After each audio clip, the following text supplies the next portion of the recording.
So I'm really happy for both of you.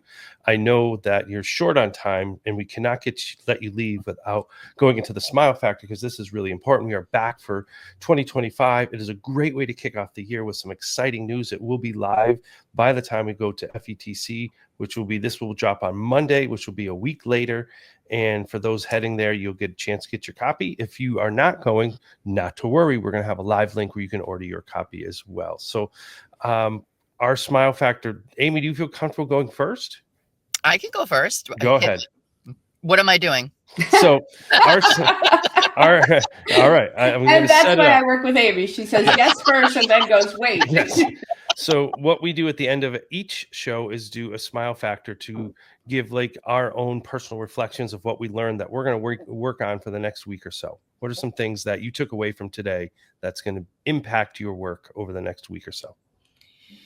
Well, I think one of the things I'm going to take away is encouragement, because like I said, you guys, just thank you for the shout out for the building of the book and everything else like that, because those are just some things I think I take for granted.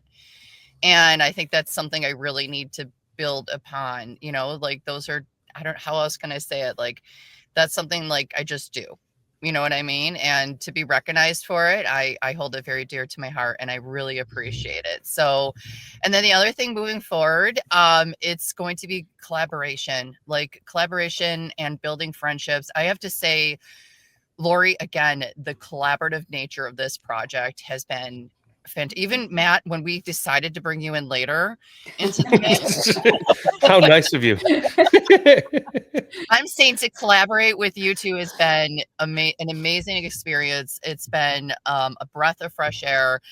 It has given me a sense of purpose and belonging. So I just want to say that, taking that in, I think if we're going to do the word for 2025 and my experience and learning, it's going to be, collaborative effort. And I think like more collaborations should come out of this. More voices should be heard. And thank you both for this experience. Absolutely. Yeah. I want to go next, because I think that Aimee makes a really good point sometimes you don't realize your talents, like the things that make you just, because they've always been there, you just kind of like, yeah, it's what I do. And, for me, being on the outside watching Aimee design and doing all of this beautiful artistic work, like I'm in awe of it, because, we've talked about the book, right? I can't do anything art related at all. I'm creative. I'm not artistic. But I think it's important for people, as you're thinking of like what you want to do for 2025, is to realize your own strengths. There's a really great book. I actually give it a shout out in the book called Now Discover Your Strengths, which is why I went into education, is actually from reading that book. I was working in insurance, had a degree in education, wasn't using it. And my boss handed me that book, and I read it and I went, oh, I'm in the wrong field. I need to go back to what I got my degree in. And I think that we have to think about what our talents are. What are the things that we're good at that come not so much easy to us, but bring us joy, and are the things that maybe fill our buckets, if you want to look at it that way. I think that's important. So I think that for 2025 for me is I'm finding out more strengths that maybe I have. I'm starting to at least, Matt and I have talked about this, the imposter syndrome, right? I think we know it's real.